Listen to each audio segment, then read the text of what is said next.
Hey everyone, welcome back to career in action.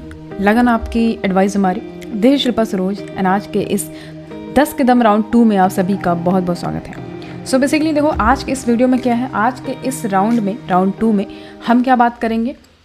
हमारा topic क्या रहेगा, माइनिंग मिक्स रहेगा। क्योंकि बहुत सारे बच्चे ऐसा बोल रहे थे कि मैम आप स्पेसिफिक रेगुलेशन से बता रही हैं। तो देखो, रेगुलेशन तो बैकबोन है, मानना पड़ेगा। लेकिन ये क्या है कि देखो, माइनिंग में अगर हम EMT भी कवर करेंगे तो हमारा काम और अच्छा हो जाएगा, राइट। तो इसलिए आज का जो टॉपिक है वो माइनिंग मिक्स रहेगा और इसमें सब कुछ कवर होगा। ठीक है, तो आप ट्राई करना कि देखो आप कर पा रहे हो कि नहीं। और आपका एग्ज़ाम जो है 23 फ़रवरी को होने वाला, RSSB वाला, और RPSC का तो मई में होगा। चलो ठीक है, आप सभी को ऑल द बेस्ट, अच्छे से एग्ज़ाम दीजिएगा। फिलहाल ये प्रैक्टिस करो। जो लास्ट सेशन में हमने लास्ट राउंड में जो देखा था, क्वेश्चन आपको दिया था मैंने, उसका आंसर यहाँ बता देती हूँ। क्या था question, inquiry into an accident causing loss of life shall be made by an inspector of mines within. ठीक है, तो ये क्वेश्चन जो है, इसमें ऑप्शन दिया था 2 मंथ, 5 मंथ, 6 मंथ, 4 मंथ। ठीक है, तो ये क्वेश्चन आपको, इसका जो आंसर है वो आपको माइंस एक्ट 1952 में मिल जाएगा। सेक्शन 23 आप ओपन करोगे, आपको मिलेगा कि वहाँ पे जो इंस्पेक्टर है, यानी माइंस का जो इंस्पेक्टर होता है, वो अगर कहीं भी एक्सीडेंट हो जाता है जिसकी वजह से लोगों की जान चली जाती है, तो उसकी इंक्वायरी वो कर सकता है। कितने दिन के भीतर करना होगा, 2 month, with in 2 month of occurrence those accident. ठीक है, तो 2 मंथ इसका राइट आंसर हो जाएगा। अब हम बढ़ते हैं अपने सबसे पहले क्वेश्चन की तरफ। सबसे पहला क्वेश्चन हमारा क्या कहता है, देख लेते हैं। देखो, सबसे पहला क्वेश्चन है, which of the following gas is introduced in a goaf to combat or as a measure against fire or spontaneous heating. Question में कह रहा है कौन सा गैस को हम गोफ में इंट्रोड्यूस करेंगे ताकि जैसे आग लग रही है तो उससे हम रोक सकें उसको। कौन सा गैस को हम वहाँ पे इंट्रोड्यूस करेंगे ताकि जो गैस आग लगी है वो कम हो जाए। CO2, CH4, H2 या फिर N2 यानी कि नाइट्रोजन। जल्दी बताइए, योर टाइम स्टार्ट्स नाउ।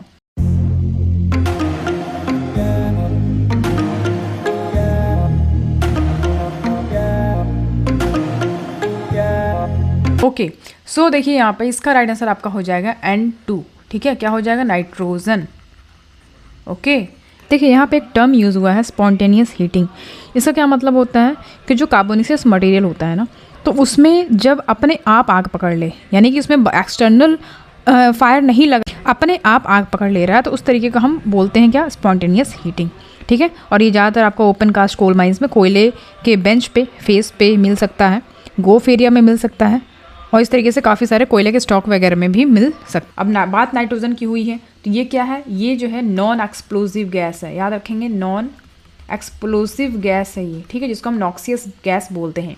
इसका केमिकल फॉर्मूला तो यहाँ लिखा ही हुआ है, N2 है। स्पेसिफिक ग्रेविटी इसका 0.96 होता है, 967 स्पेसिफिक ग्रेविटी। ठीक है, और इसका सोर्स क्या है, तो ये तो एटमॉस्फेयर में मिलता है, ये मिलता है, और कोल सीम से रिलीज़ होने वाली गैस है ये, कोल सीम से रिलीज़ होती है। ठीक है, कोई ऑर्डर, कोई टेस्ट, कोई कलर नहीं होता है इसका।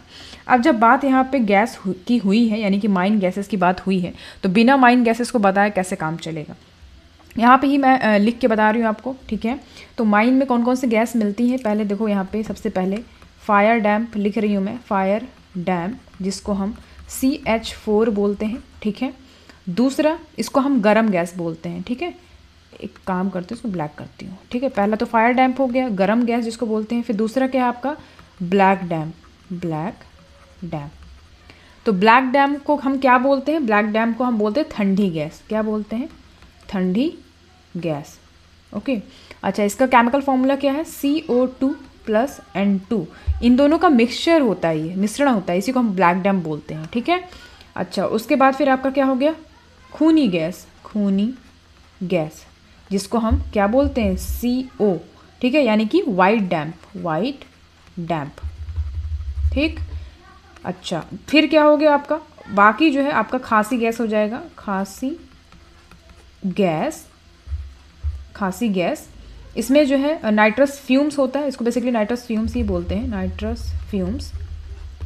और इसमें मिश्रण किसका होता है, NO2, N2O3 और N2O4, इन सब का मिश्रण होता है। ठीक है, हाँ, तो क्या होता है कि जो नाइट्रस ऑक्साइड है, नाइट्रोजन पेरोक्साइड है, NO2 जिसको बोल रहे हो, फिर नाइट्रोजन ट्राईऑक्साइड है, नाइट्रोजन टेट्राऑक्साइड है ना। तो बारूद के जो ब्लास्टिंग जो हम करते हैं तो उसमें से ये उत्पन्न होती हैं।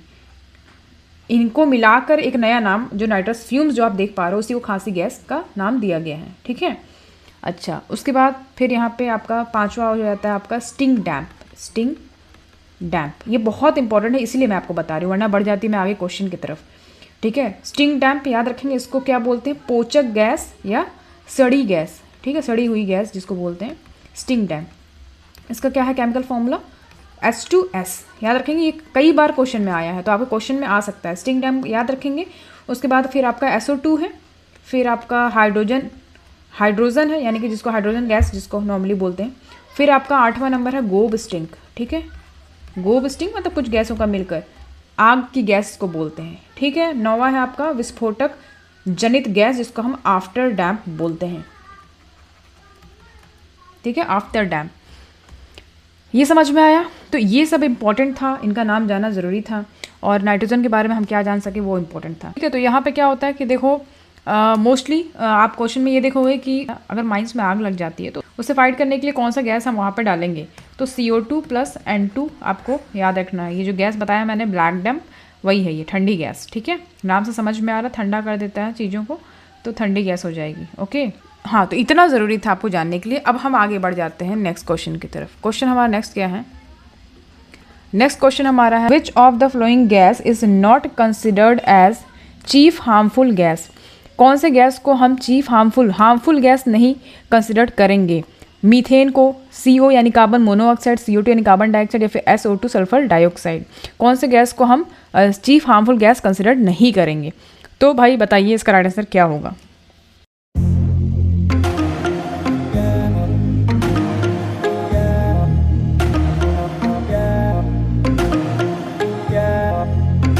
तो देखिए यहाँ पे राइट आंसर आपका क्या हो जाएगा, SO2 राइट आंसर आपका हो जाएगा, ठीक है। मीथेन तो आपका हार्मफुल गैस है, CO भी है, कार्बन मोनोऑक्साइड भी है।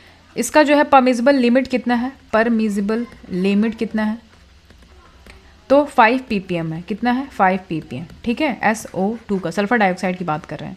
तो ये जो है ये चीफ हार्मफुल गैसेस नहीं होता है, लेकिन ये पॉइजनस होता है, पॉइजनस होता है, ठीक। हाँ, एक और चीज़ इंपॉर्टेंट है, इसको एक और नाम से जाना जाता है जिसको हम बोलते हैं आई ईटर, ठीक है, आई ईटर। तो इससे रिलेटेड जितना हो सकता है मैं आपको बता दे रही हूँ, क्या पता आने वाले एग्जाम में आपसे पूछ ले, ठीक है। तो इस तरीके से आप उसको याद रखिएगा। आई ईटर नाम से जाना जाता है, और सबसे हैवीएस्ट गैस है ये, हैवी गैस है ये, हैवीएस्ट गैस। और सबसे लाइटेस्ट गैस अगर पूछा तो वो क्या हो जाएगा आपका, H2 हो जाएगा, जिसको हम हाइड्रोजन बोलते हैं, ठीक है। इतनी चीज़ें आपको याद रखनी है। अब हम आगे बढ़ जाते हैं क्वेश्चन में, क्वेश्चन नंबर 3 पे हमारे। हाँ, क्वेश्चन नंबर 3 हमारा, methane drainage was first tried in a colliery. मतलब मीथेन ड्रेनेज सबसे पहले किस कोलेरी में स्टार्ट किया गया था या ट्राई किया गया था, ये बताना है आपको, ठीक है। चलिए बताइए, your time starts now.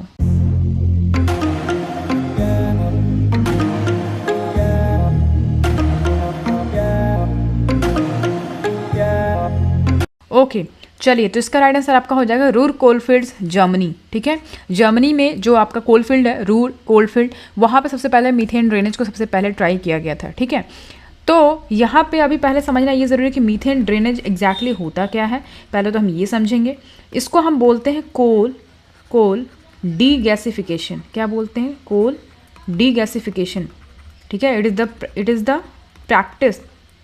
The practice of removing methane gas in a coal seam and adjoining strata, ठीक है। तो क्या है बेसिकली, तो मीथेन ड्रेनेज की बात करें तो एक तरीके से हम क्या करते हैं, ऐसा प्रैक्टिस है जिससे हम मीथेन गैस को कोल सीम से रिमूव करने की कोशिश करते हैं by the help of well bores, drill holes, pipelines. इन सब की मदद से हम क्या करते हैं, मीथेन को ड्रेन करते हैं, इसीलिए इसको डीगैसिफिकेशन कहा गया, कोल डीगैसिफिकेशन, ठीक है। इतनी चीज़ें आपको याद रखनी है, ओके। चलो अब आगे बढ़ जाते हैं क्वेश्चन नंबर 4 पे। क्वेश्चन नंबर 4 क्या कहता है, what is the use of pitot tube. Pitot tube का यूज़ क्या है, और your option is to measure static pressure, to measure air temperature, to measure air velocity, या फिर to measure sound wave. Your time starts now.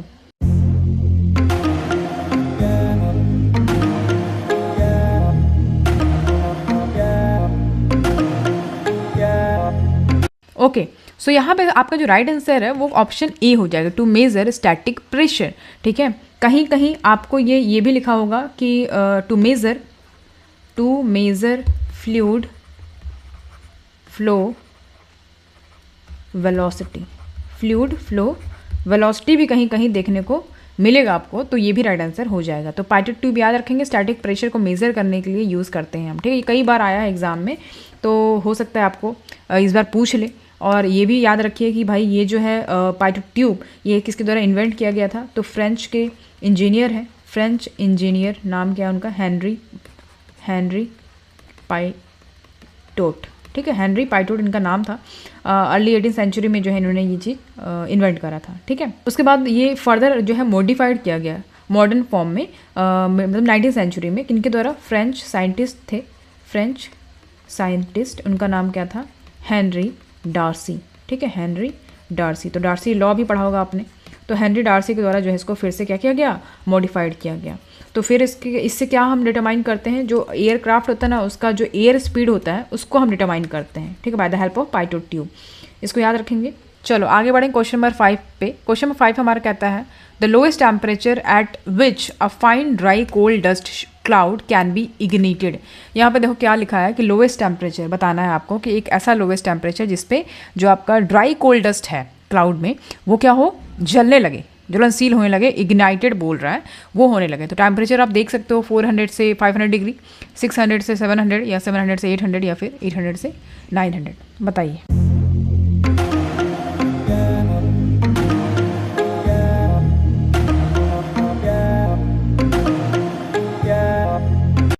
Okay तो इसका right answer आपका क्या हो जाएगा, आप इसका राइट आंसर आपका हो जाएगा 700 to 800, ठीक है।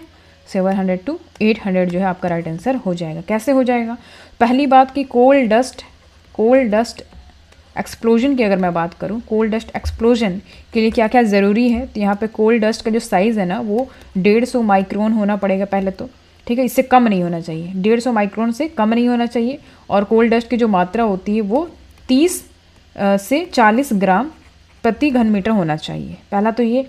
दूसरा ये देखो कोल्ड डस्ट जो है ना वो हवा में किस रूप में होना चाहिए, क्लाउड रूप में होना चाहिए, पहले तो ये। दूसरा ये जो इग्निशन आप देख पा रहे हो वो इतना होना चाहिए, 700 से 800 के बीच में, ये लोएस्ट टेम्परेचर जिसमें आग लगने की संभावना है। ओके, ऑक्सीजन की मात्रा 12% से कम नहीं होनी चाहिए, ये भी याद रखना है, तब जो है ये काम आपका हो सकता है, ये इग्नाइट हो सकता है, ठीक है। और लैग ऑफ इग्निशन जो बता रही हूँ मैं, लैग ऑफ इग्निशन के लिए कितना, 10 सेकंड का समय चाहिए होता है, ठीक है। इतना सब होगा तो फिर ये जो है आपका कोल्ड डस्ट एक्सप्लोजन होने का चांसेस है। क्या क्या ज़रूरी है वो मैंने आपको बता दिया है यहाँ पे। अब आगे बढ़ते हैं क्वेश्चन नंबर 6 पे। क्वेश्चन नंबर 6 कहता है हमारा, according to Coward's diagram lower limit of methane percentage for explosion in methane air mixture is what. Okay so यहाँ पे आप देख पा रहे हो कोवार्स डायग्राम, यहाँ पे क्या क्वेश्चन में ये कह रहा है कि कोवार्स डायग्राम के अकॉर्डिंग जो लोअर लिमिट है मीथेन परसेंटेज का एक्सप्लोजन के लिए मीथेन एयर मिक्सचर में, तो वो कितना होना चाहिए, 4.5, 5.4 या फिर 11.6 या फिर 12.8। बताइए इसका राइट आंसर क्या होगा।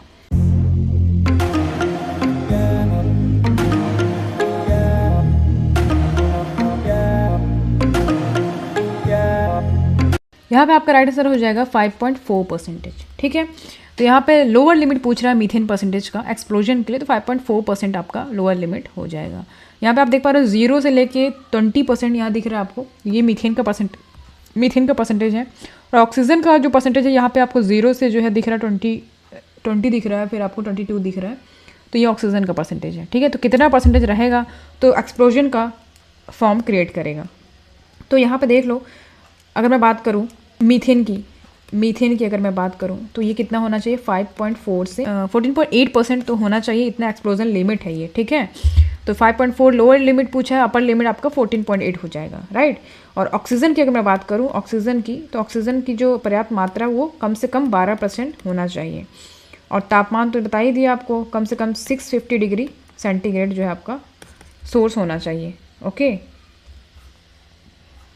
बाकी माइन गैस तो मैं आपको बता ही दी हूँ क्या होता है, ओके। इतना याद रखेंगे आप। कोवार्स डायग्राम इंपॉर्टेंट है, कोवार्स डायग्राम है क्या एग्जैक्टली ये भी जानना ज़रूरी है आपके लिए। तो कोवार्स डायग्राम क्या शो करता है, तो ये एक्सप्लोजिबिलिटी जो होती है, ठीक है, इसको हम ये कह सकते हैं, it shows the limit of explosibility with different percentage of fire fire damp and oxygen, ठीक है। मीथेन और ऑक्सीजन का जो डिफरेंट परसेंटेज है, ठीक है, और उनका जो एक्सप्लोसिबिलिटी लिमिट्स है उसको ये शो करता है बेसिकली ये कोआज डायग्राम। कितने परसेंटेज पे, यानी कि मीथेन कितना परसेंटेज पे होगा, ऑक्सीजन कितने परसेंटेज पे होगा, तो एक्सप्लोजन हो सकता है या हम एक्सप्लोजन को रोक सकते हैं, एक्सप्लोजन नहीं हो सकता है। तो ये सब चीज़ें हम इस ग्राफ से समझ सकते हैं, ठीक है। चलो आगे बढ़ते हैं। आगे देखो क्वेश्चन नंबर 7 है हमारा, in gas mask mine rescue apparatus the purpose of hopcalite chemical is what.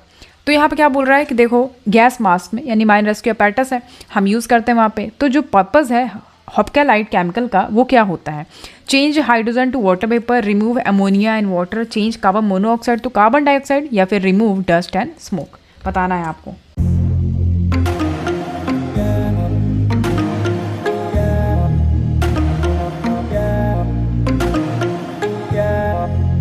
All right, तो इसका राइट आंसर क्या होगा, पहले मैं आपको कुछ चीज़ें बता देती हूँ, वो जान लीजिए। सबसे पहले आंसर पे आने से पहले आपको कुछ चीज़ जानना पड़ेगा। पहली बात कि सेल्फ रेस्क्यूअर, ठीक है, सेल्फ रेस्क्यूअर क्या होता है, आप माइंस में यूज़ करते हो, ठीक है, गैस मास्क के तरीके से। अब सिंप्लीफाइड अगर मैं बोलूँ कि क्या है, तो इसमें आपका काफ़ी लो वेट का होता है, वेट काफ़ी लो होता है, नियरली मतलब 1 kg अप्रॉक्स। इसमें जो केमिकल्स होता है ना, क्या होता है, manganese dioxide and copper oxide, ठीक है, कॉपर ऑक्साइड, ये हम यूज़ करते हैं इसमें एज ए कैटलिस्ट यूज़ करते हैं, जिससे होता क्या है कि जो आपका CO है यानी कि जो कार्बन मोनोऑक्साइड है वो किस में कन्वर्ट हो जाता है, CO2 में कन्वर्ट हो जाता है, ठीक है। यहाँ पे कहीं ऑप्शन में आपको ये दिखेगा ये चीज़, change carbon monoxide to carbon dioxide. तो यही पर्पज़ है हॉपकेलाइट केमिकल का यहाँ पे यूज़ करने का। ये क्या करता है, ये एज ए कैटलिस्ट काम करता है और ये चेंज कर देता है CO को CO2 में। हमें पता है कि भैया CO आप सांस कैसे ले सकते हो, ये तो पॉइजनस गैस है ना, ये तो बहुत खतरनाक गैस है ना। तो जिसको हम क्या बोलते हैं, अभी मैंने आपको ऊपर क्या बताया था, अगर आपको याद हो, यहाँ पे ये देखिए मैंने CO को क्या बताया था आपको, खूनी गैस, समझ रहे हो, वाइट डैम्प जिसको बोलते हैं। तो खूनी गैस नाम से समझ में आ रहा है, तो उसको थोड़ी सांस लोगे आप उसको, वो क्या करेगा, हम उसके जगह पे क्या करेंगे, हॉपकेलाइट केमिकल यूज़ करेंगे जिसको, जो कि CO को कन्वर्ट कर देगा CO2 में, ठीक है। अच्छा, CO तो पॉइजनस गैस है और कलरलेस और ऑर्डरलेस है।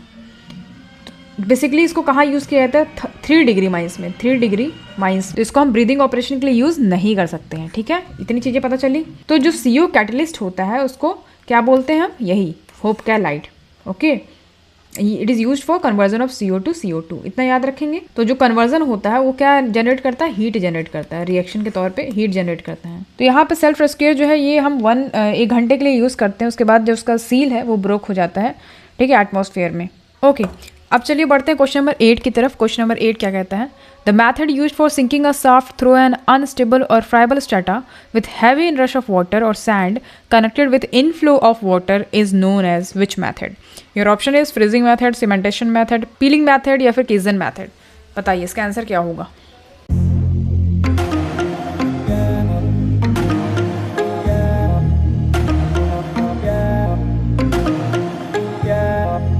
ओके, सो इसका राइट आंसर आपका हो जाएगा फ्रीजिंग मेथड, ठीक है। कैसे हो जाएगा, ये MT का क्वेश्चन है, दीदी देशमुख की बुक आप पढ़ोगे आपको समझ में आएगा। तो वहाँ पे बहुत सारे मेथड्स दिए हुए हैं, cementation, freezing method, वॉलिंग scaffold, ride, ये सब कुछ पढ़ोगे आप उसमें, जब सिंकिंग साफ पढ़ोगे तब।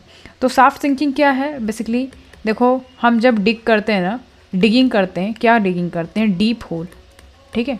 जब हम डीप होल करते हैं किस लिए, साफ्ट पर्पज़ के लिए, ठीक है, साफ्ट पर्पज़ के लिए जब हम करते हैं उसको हम साफ्ट सिंकिंग बोलते हैं। बहुत सिंपल सा है।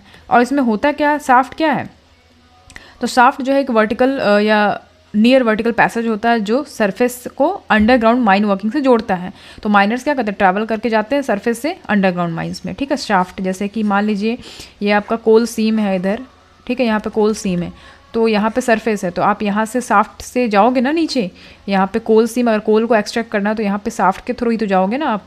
तो एक पैसेज होता है, ठीक है, तो सरफेस से आपको अंडरग्राउंड तक लेके जाता है। अब यहाँ पे क्या है कि ये है क्या, फ्रीजिंग मेथड समझना ज़रूरी है। तो सबसे पहले ये समझो कि जैसे मान लीजिए आपने एक डीप होल करना स्टार्ट करते हो आप, ठीक है, डिगिंग करना स्टार्ट करते हो, ठीक है, जो सॉयल है या रॉक है उसके लेयर्स से आप डीप होल करना स्टार्ट करते हो, डीप होल कर रहे हैं हम, ठीक है, डीप होल कर रहे हैं। अब यहाँ पे क्या होता है, जब आप डिगिंग करना स्टार्ट करते हो तो क्या होगा कि अगल बगल आपके कुछ ऐसा भी लेयर होगा या जो ईजिली प्रोन है कि वो कोलैप्स हो जाए, तो वाटर उसमें क्या होगा, भर जाएगा। तो आप क्या करोगे वहाँ पे, वाटर को प्रिवेंट करोगे ना कि आप शाफ्ट में फ्लड ना भरे, ठीक है, शाफ्ट में फ्लडिंग ना हो। तो आप एक टेक्निक यूज़ करते हो, क्या, फ्रीजिंग, ठीक है। यहाँ पे क्या करोगे, आप एक स्पेशल लिक्विड तैयार करोगे और आप उसको सॉइल या रॉक्स में जो शाफ्ट के किनारे किनारे वहाँ पे डाल दोगे, जिससे क्या होगा कि वाटर जो है वो फ्रीज हो जाएगा सॉइल में, ठीक है, और वो पूरा सॉलिड कर देगा उसको। तो उसको हम ये बोल सकते हैं कि वो एक फ्रोज़न ब्लॉक बन गया है, ठीक है। ये जो फ्रोज़न ब्लॉक है ये एज अ बैरियर काम करता है कि इसको वाटर को इसमें जाने नहीं देता है और उसको प्रिवेंट करता है कि वहाँ पे ना जा पाए, ठीक है। यानी कि ये कह सकते हैं कि टेम्परेरी या फिर फ्रोज़न वॉल बन के तैयार हो गया है जो कि वाटर को बाहर रखता है, ठीक है। इससे क्या होता है कि आप फर्दर जो है डिगिंग कर पाओगे शाफ्ट तक, ठीक है। तो ये मेथड इंपॉर्टेंट है, ये एग्जाम में आपसे पूछ सकता है, फ्रीजिंग मेथड इंपॉर्टेंट है। आगे बढ़ेंगे, नेक्स्ट क्वेश्चन देखो, क्वेश्चन नंबर 9 है हमारा, which of the following coal type are banded in nature. बहुत बढ़िया क्वेश्चन है। क्वेश्चन आपको बताना है कि बताओ कौन सा कोल टाइप बैंडेड इन नेचर का होता है, यानी कैनल कोल, ह्यूमिक कोल, सैप्रोपेलिक कोल, बॉगहेड कोल, ठीक है। ये बॉगहेड कोल है। तो बताइए इसका राइट आंसर क्या हो जाएगा।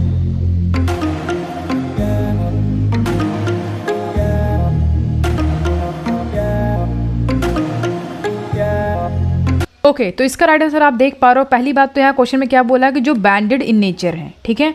तो कोल की बात हमको पहले समझना होगा कि ह्यूमिक कोल जो होते हैं, ह्यूमिक कोल्स, और क्या होता है एक सैप्रोपेलिक कोल्स होते हैं। तो जो ह्यूमिक कोल्स है उनको हम बैंडेड कोल बोलते हैं। क्या बोलते हैं, बैंडेड इन नेचर के होते हैं, बैंडेड नेचर के होते हैं। और सैप्रोपेलिक क्या होते हैं, नॉन बैंडेड, ठीक है, नॉन बैंडेड होते हैं। तो ह्यूमिक कोल में आपका जो है 4 लिथोटाइप्स के आ जाते हैं। ये कैसे बनते हैं, ह्यूमिक कोल माइक्रोस्कोपिक प्लांट डेब्रिस से बन के तैयार होते हैं और इनको 4 लिथोटाइप्स में बांटा गया है, ठीक है। यानी कि विट्रेन, क्लेरेन और ड्यूरेन और फ्यूजेन, ठीक है। ये देख पा रहे हो डायग्राम में, ये है तीनों को, आप चारों को देख लीजिए अच्छे से। उसके बाद सैप्रोपेलिक कोल यानी कि नॉन बैंडेड कोल जो कोल होते हैं वो क्या होते हैं, तो सैप्रोपेलिक कोल जो है इसको फर्दर इसके लिथोटाइप्स हैं क्या, कैनल कोल और बॉगहेड कोल, ठीक है, बॉगहेड कोल। तो समझ में आपको कि यहाँ पे बैंडेड इन नेचर बोला है, यानी कि बैंडेड कोल बताना है आपको जो कि ह्यूमिक कोल होते हैं। तो इसका राइट आंसर क्या हो जाएगा, ह्यूमिक कोल हो जाएगा। कैनल कोल और जो आपका बॉगहेड कोल है ये तो आपका सैप्रोपेलिक हो गया ना, सैप्रोपेलिक, और सैप्रोपेलिक ऑलरेडी ऑप्शन में दिया हुआ है, तो ये नहीं हो सकता है, ह्यूमिक कोल आपका राइट आंसर हो जाएगा, ठीक है। चलो बढ़ते हैं आगे, क्वेश्चन नंबर 10 पे। लास्ट क्वेश्चन है हमारा, एज पर MMR 1961 in every mine in which a mechanical ventilator is in use the quantity of air circulating in every district shall be measure once at least in every how many days and recorded in bound page book kept. 7 days, 15 days, 30 या फिर 90 days, बताना है इसका आपको answer.